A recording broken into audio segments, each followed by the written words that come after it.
Good day. My name's John Heilman, and I'm going to provide an overview of a project that you volunteered for, and then get into the content of this project. So this project is called the Wisconsin Collective for Comprehensive Assessment, or WICA for short. And just to provide an overview of this project, the Department of Education gives IDEA funds to the state of Wisconsin, and those funds are used to support students who are in special education. So these projects have been developed in supporting students in special ed throughout Wisconsin for many, many years. And this is the first project that's been allocated to speech-language pathologists, and with a specific focus on speech-language pathology. In particular, assessment practices as they align with the rule change. So who are we? I'm John Heilman. I'm from the University of Wisconsin-Milwaukee. I'm on the faculty here. I do research and teaching in the area of language disorders and assessments and translating research into practice. Alyssa Watina is the statewide coordinator, project manager on this. So Alyssa is a speech-language pathologist who worked in Eau Claire School District for many, many years, and now is working full-time to support you and other SLPs in the schools.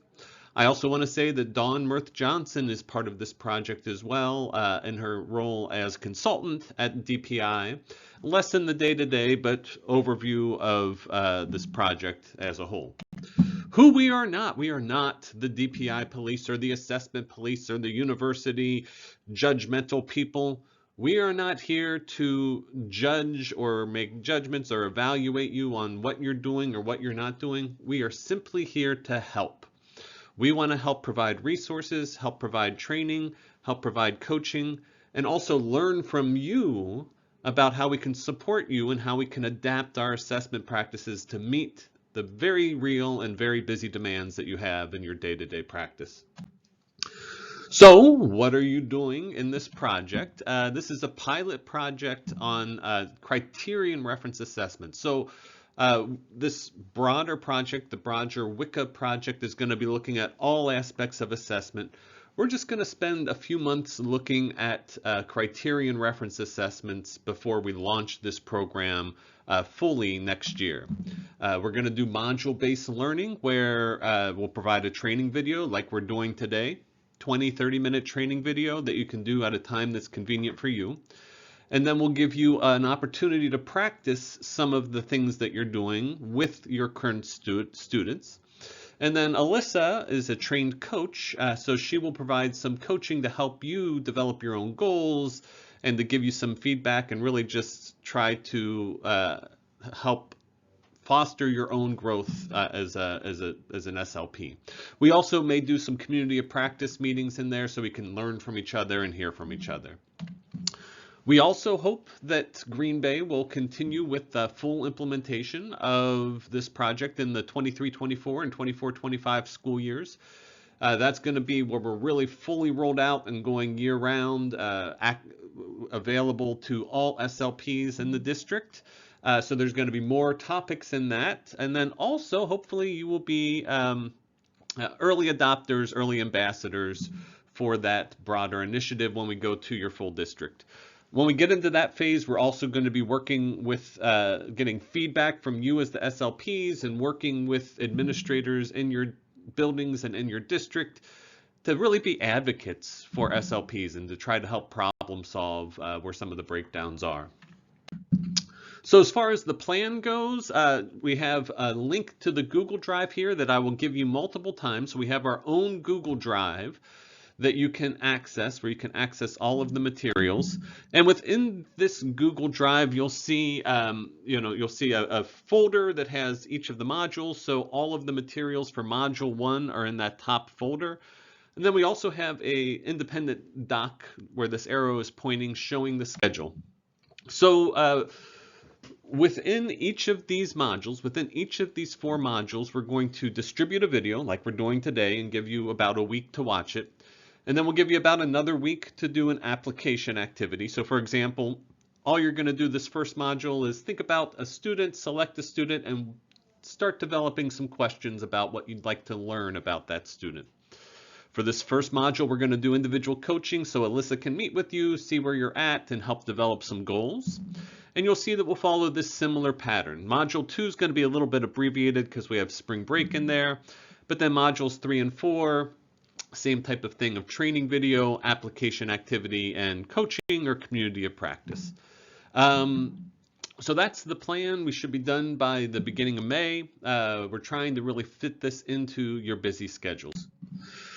We also, like I said, you can click on those folders and that will have everything that you need. So one of the files, the way that we'll organize this, is you click on that folder and then there'll be a file that has all of the links to the YouTube videos, a description of your application activity, a link for where to upload it. So everything that you need will be in that Google Drive. I also will put links to all of these in an email when I give you updates. So try to communicate multiple ways, let you access it multiple ways. So this is just an example of what the first document looks like for this module. You can, let me get my laser pointer. You can click on the YouTube link and it'll take you right there. Or you can access it directly from your email. And then the description of the application activity and where to upload that, and then how to schedule your coaching session. And then also with the dates that we would like those to be done by. For this module 1, we are asking you to upload a document. I'll talk about that at the very end. And there's a folder for you to upload that there. And then I also created a YouTube page where we'll put all of the videos. So you can smash the like button and subscribe, and the videos will appear there as well. Okay, so that's my overview, my 7-minute overview. I'd like to now talk about our actual content for today. So our goal for today is to define what a criterion reference assessment is. Second goal is to show you some examples of how we can use criterion reference assessments within our comprehensive assessments and what value do they add? How do they help us identify kids, identify our students with communication difficulties who are eligible for services? And then also part of that is documenting the educational impact and developing meaningful treatment goals. All right, so that's what our main goal for today is, and then we'll describe some of the next steps that you need to take. So, like I said before, this broader project was really inspired by the rule change that took place in 2021. We provided all types of, the collective we, DPI, with input from different folks, have provided lots of different resources available to help you get through this. And one of the resources you have is the worksheet that has the criteria for determining eligibility. And as we see, determining eligibility for language impairment and speech sound production articulation, criterion reference assessments, such as developmental scales, are listed as one of the requirements. Now, in the DPI rubrics, we also see some other terms thrown in here. We have educational activities, tests and measures, probes, tests and measures. So we have all of these different things that we're trying to do. We're trying to get a rich picture of a student's ability to have confidence that we're making accurate eligibility decisions, and then also really documenting that educational impact and creating meaningful intervention goals, meaningful treatment goals. So what we know is when we're planning these assessments, the language right from IDEA is that we should not use any single measure or assessment. We're really trying to bring in multiple pieces of data.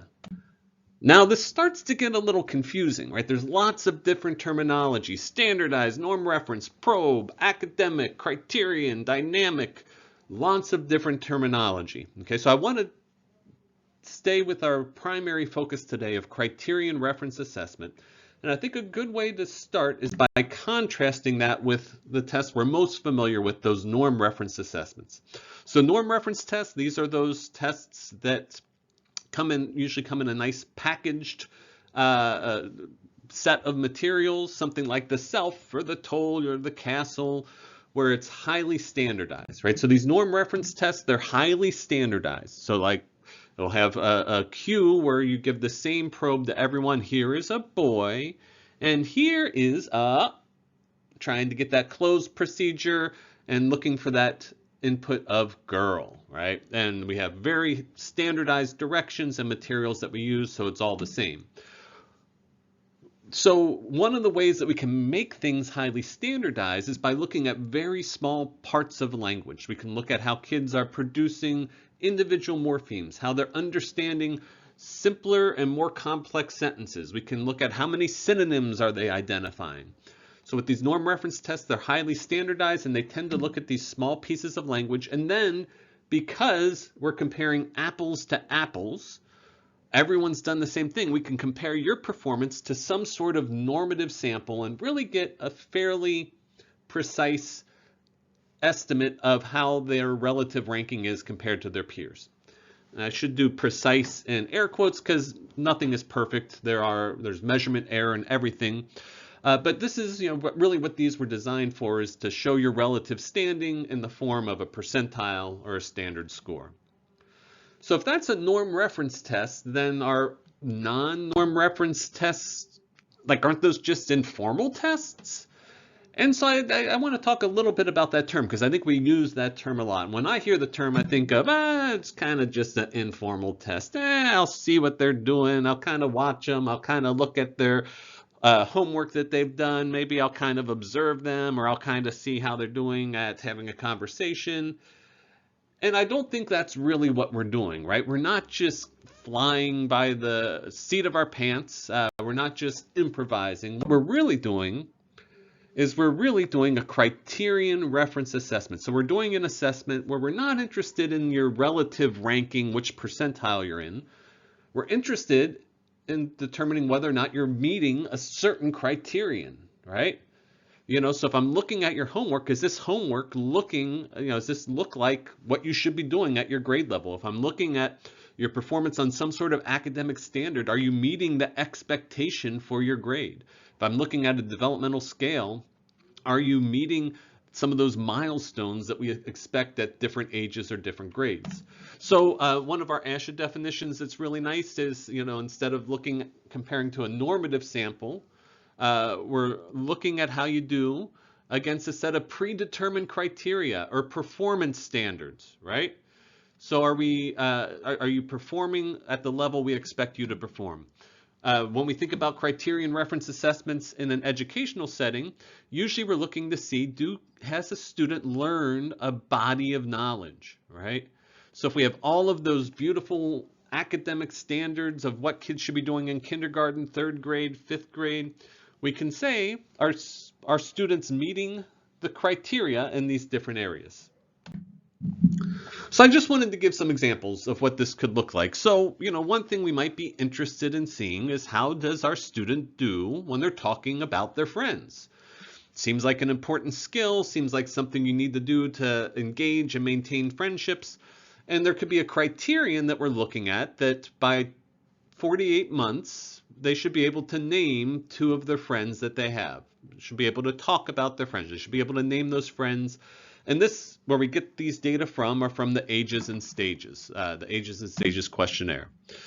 When students are discussing and describing school topics, are they using vocabulary? Are they using school vocabulary? And we could say, well, they should probably be using school vocabulary appropriately by 3rd grade. And we could get something like that from the student language scale, which we'll talk more about this semester. We could also look at how you do at asking questions in order to seek help and getting information or clarifying something. So just these basic discourse skills of asking questions to get help or to clarify things. The criteria that we have for that is, by the end of kindergarten, most kids should be doing that. And where we know that from, where we get that from, are the academic standards.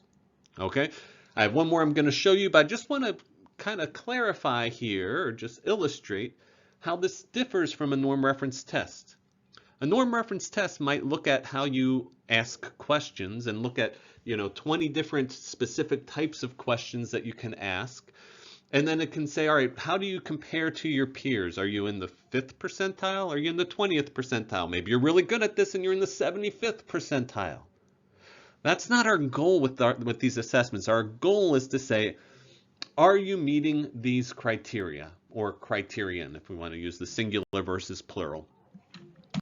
The final one that I have here is describing how a robotic arm works and how you may have overcome obstacles. This could be end of semester presentation that you have to give. The expectation is that high school students should be able to do that, who have the requisite experience. And my source for getting this is Mr. Teal. And this is just kind of a fun example, at least for me. This is something my sophomore had to do this past year. My daughter, who's a sophomore in her engineering class, she had to get up and use her language skills to describe her STEM part of her education. And I could talk with Mr. Teal or look at his rubric and see, is she meeting those expectations? Okay, so how do we use these? How do these fit within that comprehensive assessment? So two of the driving questions of our assessments when we're making those eligibility determinations is there a problem here? Is there a significant discrepancy in what my student is doing and what their peers are doing? And then also, is the difficulty that the student is having, does it have an educational impact? Is it impacting their ability to access the curriculum, to perform, perform and participate in their day-to-day school experience? So I always think it's helpful to come right in with an example. So let's start with Peter. Just full disclosure, this is not Peter. This is just the punniest shirt I could find of a second grader. And I think it is pretty punny myself. Okay, so Peter's a second grade student with language concerns. Gave a norm reference test, the self 5, and got a standard score of 72. This is not an endorsement for the self. I'm just kind of showing what a standard type of student would be like. Also took the Peabody, completed the Peabody and got a standard score of 87. And then also we could look at the STAR growth reading report. So, the STAR testing that they're completing at Peter's school, and we may see that he's in the 8th percentile, right? So he's below those grade level expectations. So yeah, this is giving some of that norm reference data, but it's really focusing on more of those applied academic areas. And we can really look and see that he's low in vocabulary and low in comprehension. And then we could also look at his a classroom rubric they're using for story composition. I apologize that my big old head is covering some of this. And we could see that the rubric that his teacher is using shows that he's not at the satisfactory level of performance. He's at an emerging level of performance. This could be a 5-point rubric that they're scale that they're using for different aspects of story composition, looking at story grammar skills. Most of the students in his class are at proficient or exceptional. So, getting scores of 4s or 5s, and Peter is getting a score of 1. So he's really at the lowest levels with this story composition skill. So let's reflect on Peter and what we learned. And I'm going to make my face disappear here because there's going to be quite a bit on these slides. So our first question, our first clinical question, is there a discrepancy in his skills? In the self, I'm pretty confident that that particular test was a good reflection of Peter's overall language skills, language ability, and I'm pretty confident that it showed that there's a significant discrepancy, that there's that significant discrepancy between his performance and that of his peers. The Peabody didn't show that, but that was a bit of a red herring because the Peabody is not a great test for identifying disorders. In fact, if you look in the manual, it says, this test was not designed for identifying language disorders. Now, the STAR, we also see that he's performing well below his peers. And I'm somewhat confident that these data are showing there's a significant discrepancy in the area of language. Now, it's not as in-depth as the self, but it's looking at similar skills, and we're seeing that consistent pattern. We're getting those converging data, giving us confidence that there is, in fact, a true disability here, that Peter's truly eligible for services. And then with the story rubrics as well, we see, yes, this is consistent with the story that we're telling, the picture that we're painting, whatever metaphor we want to use, that he's having difficulty with these language skills. But, maybe his teacher's a hard grader, or, there's some other behavior issues that could be impacting. So, I wouldn't want to use any one piece of data here as my sole criteria for determining if there's a disability and determining eligibility, but all of this seems to be converging to say that there is this significant discrepancy in people eligible for services. Now, when we think about the impact of the disorder, that educational impact, the self requires a bit of a leap of faith, right? I assume that his difficulty in naming synonyms and identifying synonyms, I assume that that's going to be related to difficulty with vocabulary in the classroom. But I haven't really observed that, so I can't, it takes a bit of a leap of faith. I assume that his inability to, produce or comprehend increasingly complex sentences is going to also impact his ability to follow complex directions in the classroom. Now, this is really where these criterion reference assessments are starting to shine, right? We can see on the star that is really looking at academic skills that Peter is having difficulty. These language difficulties identified in the self are translating into those academic areas. And we also really see the breakdown of what's happening in the classroom. And we can observe firsthand how some of these language problems are impacting his ability to access the curriculum, to perform at an expected level within the classroom. He's not able to participate in this story comprehension or story composition task because he doesn't have the requisite language skills needed to really access that content. Now, what about developing meaningful goals? The self, I give a big LOL because that's not what it was designed for. The self was not designed for developing goals. I would not want to work on, these small little abstract aspects of language necessarily. I wouldn't want to, work on ability of following multi-step directions and pointing to houses and apples and suns and green flowers and things like that. That's not what it was designed for.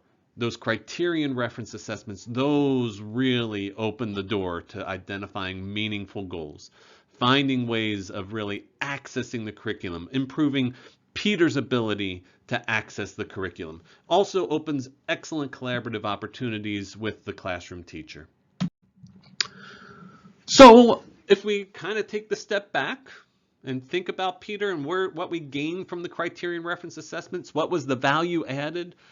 I think it helps us identify the disorders, right? It verifies those other data. We get that converging evidence. Also, we know that in order to qualify, be eligible for services, you have to document the educational impact. I think this was a nice battery of tests showing there's that significant discrepancy and it's having an educational impact. It also really helps us to identify those more meaningful goals, working on something like storytelling skills, incorporating rubrics that they're using in the classroom. That's going to have a lot of impact and be very meaningful and help him access the curriculum. It can also help to monitor progress. As we're monitoring progress over time, we don't want to just simply re-administer these norm reference tests that aren't really expected to change much. We can see how performance is changing on these more functional educational tasks. Just to focus a little bit more on this educational impact and really that why of why we're doing criterion reference assessments.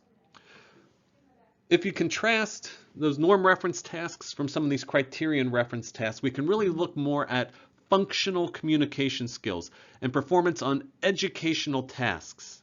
Right? So we're going to show some more examples of these going forward, and I want you to recognize how we're looking at how our students actually use their speech and language to communicate and participate in the classroom, participate in the curriculum.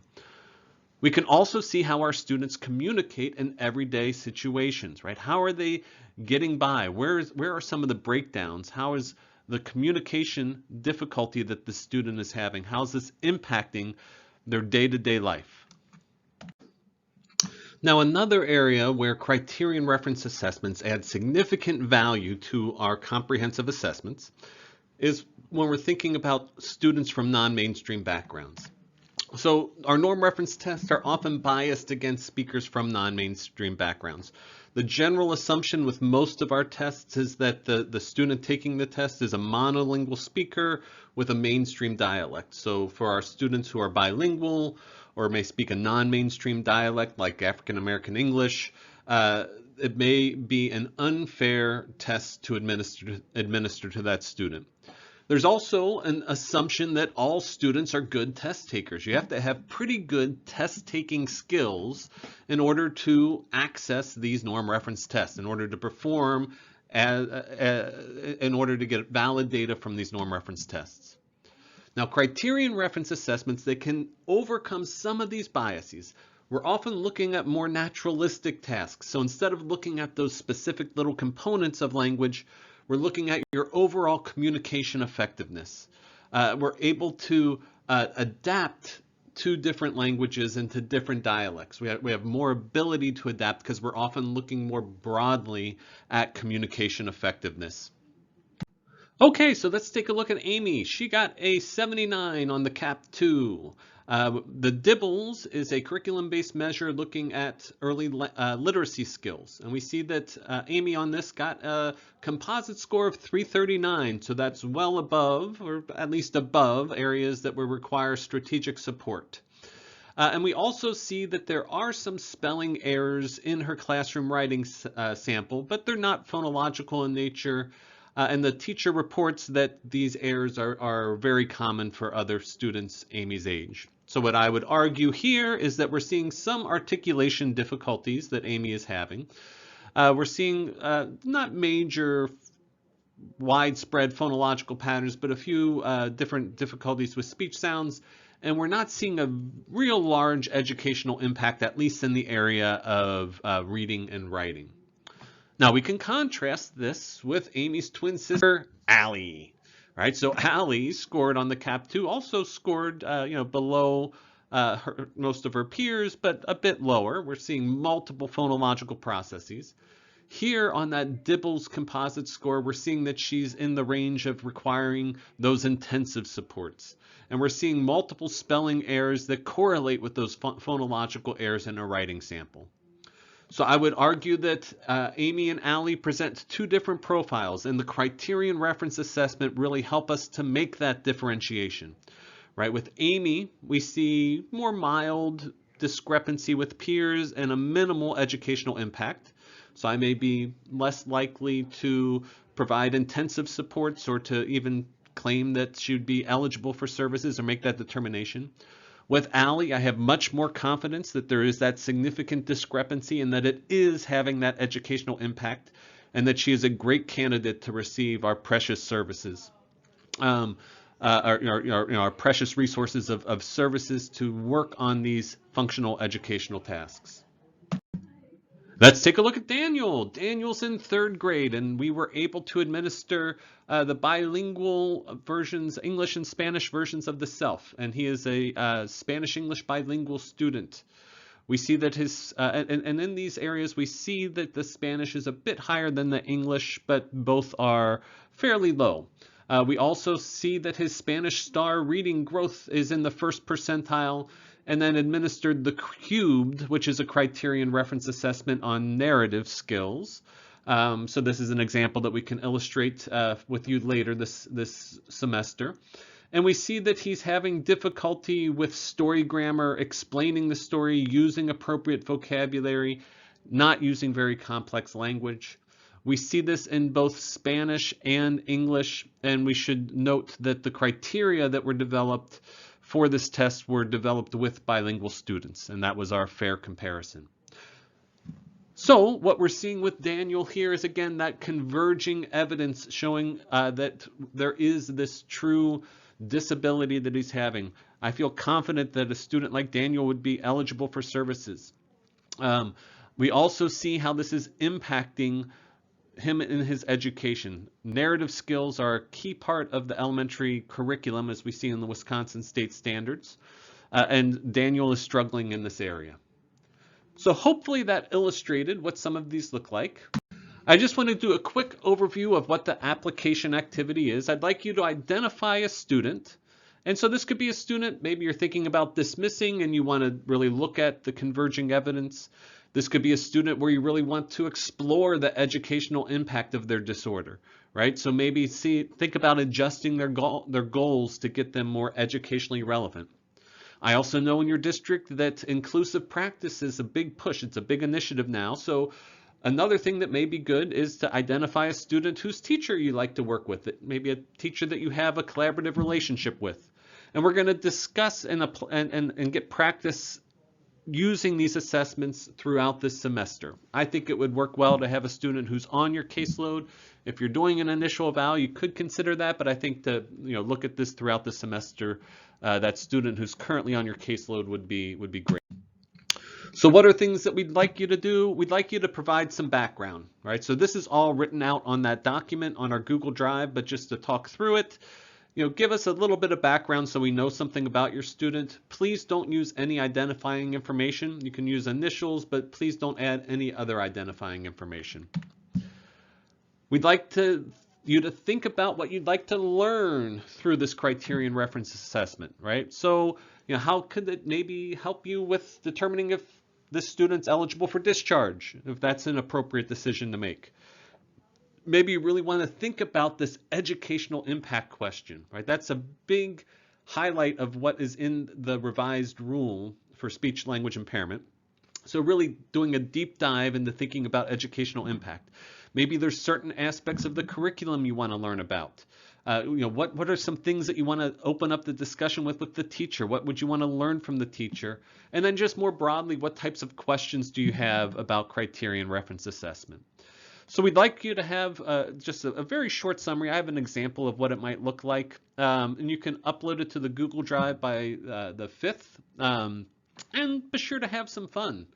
It's not often we get to sit back and reflect and really think deeply about the students on our caseload and engage in discussions with other SLPs and go through coaching with this. So really have some fun with it. Take some time.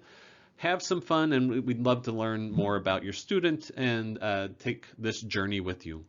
So that's what I have for you today. If you have any questions, you can always reach out. Thank you for your attention and for your time, and I hope you have a great week.